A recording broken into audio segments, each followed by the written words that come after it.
Welcome back to Ketlan crafts. നമസ്കാരം. ഇന്നത്തെ വീഡിയോയിൽ നമ്മൾ രാജസ്ഥാനിലെ ജയ്സാൽമേറിൽ സ്ഥിതി ചെയ്യുന്ന അതീവ വിശുദ്ധമായ ഹിംഗ്ലാജ് മാതാ ക്ഷേത്രം സന്ദർശിക്കുകയാണ്. ജയ്സാൽമേറിലെ മലമുകളിലുള്ള ഈ ക്ഷേത്രം ഭക്തർക്ക് ആത്മീയമായ ശാന്തിയും അനുഗ്രഹവും പകരുന്നൊരു പുണ്യസ്ഥലമാണ്. ഞങ്ങളും ഈ ക്ഷേത്രം സന്ദർശിച്ച് മാതാവിൻ്റെ ദർശനം നടത്തി. അങ്ങനെ നമ്മൾ ക്ഷേത്രത്തിലെത്തി. ഇനിയും മലയുടെ മുകളിലാണ്, പാറക്കിടയിലാണ് ഈ അമ്പലം. സ്റ്റെപ്പ് കയറി വേണം പോകാൻ. അപ്പോൾ നമുക്ക് രണ്ട് വശവും കാടുകളാണ്. ചെറിയ ചെറിയ മൃഗങ്ങളെയൊക്കെ കാണാൻ പറ്റും. പിന്നെ മയിലിനെ നമ്മൾ ഫുള്ള് കണ്ടുകൊണ്ടാണ് യാത്ര ചെയ്തുകൊണ്ടിരിക്കുന്നത്. തിരിച്ചിറങ്ങി വരുമ്പം ചെറിയ ഉടുമ്പിനെ നമുക്ക് കാണാൻ പറ്റുന്നുണ്ട്. അപ്പോൾ നമുക്ക് ഈ കഥ കേട്ടാലോ? ഈ ക്ഷേത്രത്തിൻ്റെ പേര് കേൾക്കുമ്പോൾ തന്നെ പലർക്കും ഒരു സംശയം വരാം. ഹിംഗ്ലാജ് മാത ആരാണ്? എന്തുകൊണ്ടാണ് ഈ ക്ഷേത്രത്തിന് ഇത്രയും പ്രാധാന്യം? അതറിയാൻ നമുക്ക് പുരാണത്തിലേക്ക് പോകാം.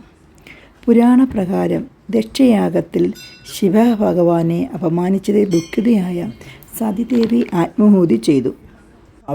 അവളുടെ ശരീരം ചുമന്ന് ലോകമെമ്പാടും സഞ്ചരിച്ചു.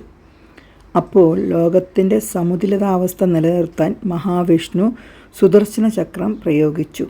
സതീദേവിയുടെ ശരീരഭാഗങ്ങൾ ഭൂമിയിലെ വിവിധ സ്ഥലങ്ങളിൽ പതിച്ചു. ആ സ്ഥലങ്ങളാണ് ഇന്ന് ശക്തിപീഠങ്ങൾ എന്നറിയപ്പെടുന്നത്.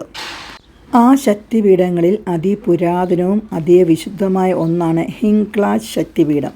യഥാർത്ഥ ഹിംഗ്ലാജ് ശക്തിപീഠം ഇന്നത്തെ പാകിസ്ഥാനിലെ ബലൂചിസ്ഥാൻ പ്രവിശ്യയിലെ ഹിംഗോൾ ദേശീയോദ്യാനത്തിലാണ് സ്ഥിതി ചെയ്യുന്നത്. അത് പ്രകൃതിദത്തമായ ഒരു ഗുഹാക്ഷേത്രമാണ്. അവിടെ പതിവ് വിഗ്രഹമില്ല, ശിലാരൂപത്തിലാണ് മാതാവിനെ ആരാധിക്കുന്നത്. ഇന്ത്യയിൽ നിന്നും ഉൾപ്പെടെ നിരവധി ഭക്തർ വർഷം തോറും അവിടെ തീർത്ഥാടനം നടത്താറുണ്ട്.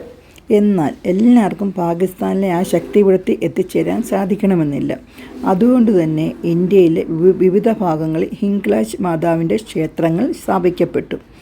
അവയിൽ ഭക്തർ ഏറെ സന്ദർശിക്കുന്ന ഒരു ക്ഷേത്രമാണ് ജയ്സാൽമേറിലെ ഹിംഗ്ലാജ് മാതാ ക്ഷേത്രം. ഈ ക്ഷേത്രത്തിൽ എത്തുന്ന ഭക്തർ മാതാവിനോട് ആരോഗ്യത്തിനും കുടുംബസൗഖ്യത്തിനും ഐശ്വര്യത്തിനും മനസ്സമാധാനത്തിനുമായി പ്രാർത്ഥിക്കുന്നു. മരുഭൂമിയുടെ മനോഹരമായ പശ്ചാത്തലത്തിൽ സ്ഥിതി ചെയ്യുന്ന ഈ ക്ഷേത്രം ആത്മീയതയും പ്രകൃതി സൗന്ദര്യവും ഒരുമിച്ച് അനുഭവിക്കാൻ കഴിയുന്ന അപൂർവ സ്ഥലമാണ്. ജയ്സാൽമേറിലേക്ക് യാത്ര ചെയ്യുന്നവർക്ക് ഈ ക്ഷേത്രം സന്ദർശിക്കുന്നത് തീർച്ചയായും മനോഹരമായ ഒരു അനുഭവം ആയിരിക്കും. നമ്മൾ ആദ്യം ഒരു ഫലകം കാണിച്ചിരുന്നല്ലോ. അതിനകത്ത് ഹിംഗ്ലാജ് മാതയുടെ പുരാണ കഥയും മഹത്വവും എല്ലാം വിശദമായിട്ട് എഴുതിയിട്ടുണ്ട്.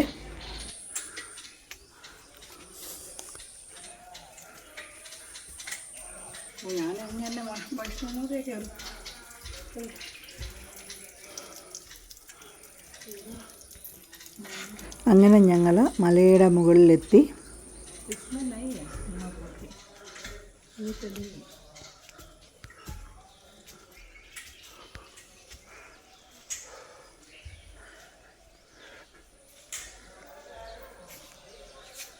ഇവിടെ നിന്ന് നോക്കുമ്പം ദൂരെ കാഴ്ചകളൊക്കെ ഭയങ്കര രസമാണ് കാണാൻ. ഫുൾ പാറയിടുക്കുകൾ മാത്രമാണ്.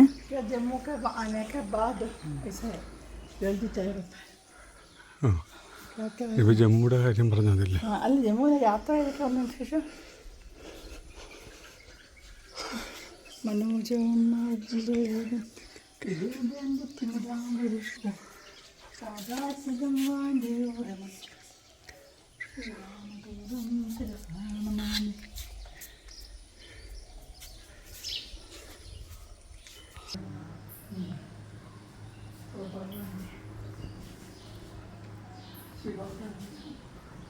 ദൂരെ കണ്ടോ തേനീച്ചയുടെ കൂടാണ്. വലിയ വലിയ തേനീച്ചക്കൂടുകളൊക്കെയാണ്.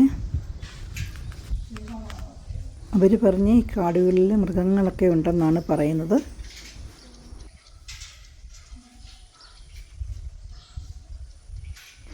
നമ്മളിപ്പോൾ കാണുന്നത് ക്ഷേത്രത്തിന് താഴെ ഭാഗത്തെ പാറകൾക്കിടയിൽ ഒരു വിശുദ്ധ ജലകുണ്ഡം കാണാം. പ്രാദേശിക വിശേഷമനുസരിച്ച് ഇത് പുണ്യതീർത്ഥമാണ്. എല്ലാ ദിവസവും ഭക്തരെ അവിടേക്ക് ഇറക്കാറില്ല. നവരാത്രി പോലുള്ള വിശേഷ അവസരങ്ങളിലാണ് ചിലപ്പോൾ ദർശനത്തിനോ തീർത്ഥസ്പർശനത്തിനോ അനുമതി നൽകുന്നത്. ഞങ്ങൾ പോയ ദിവസവും താഴേക്ക് ഇറങ്ങാൻ അനുമതി ഉണ്ടായിരുന്നില്ല. കൂടുതലും അപകടങ്ങൾ സംഭവിക്കുന്നതുകൊണ്ട് അവർ പെർമിഷൻ കൊടുക്കുന്നേയില്ല.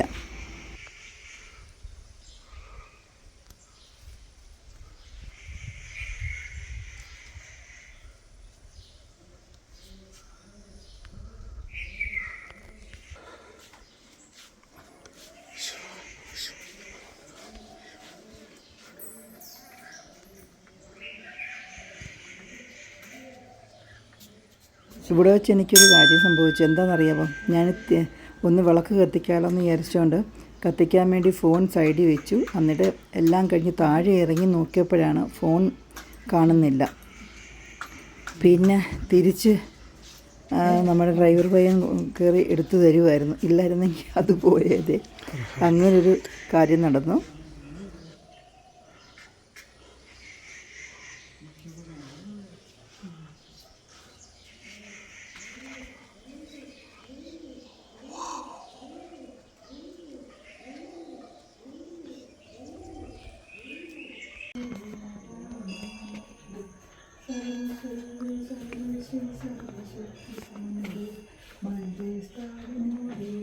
ഹിംഗ്ലാജ് മാതയുടെ അനുഗ്രഹം എല്ലാവർക്കും ലഭിക്കട്ടെ.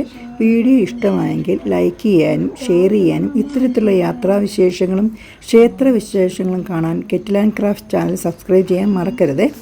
ഇപ്പം നിങ്ങൾ കണ്ടോ, ഞങ്ങൾ വരുന്ന വഴിക്കാണ്. ഇത് ഉടുമ്പാണെന്നാണ് എനിക്ക് തോന്നുന്നത്.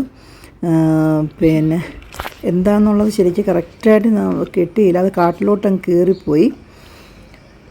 അപ്പോൾ കണ്ടല്ലോ എല്ലാവരും, ദൂരെ കാണാൻ പറ്റും. അപ്പം അടുത്ത വീഡിയോയിൽ വീണ്ടും കാണാം. നന്ദി, നമസ്കാരം, ബായ്. ഇതെന്താണെന്ന് എല്ലാവരും പറയാമോ? എനിക്ക് തോന്നിയത് ഉടുമ്പാണെന്ന്, അല്ലെങ്കിൽ ഉറുമ്പ് തീനി ആയിരിക്കാൻ ചാൻസ് ഇല്ല. Okay, bye, see U.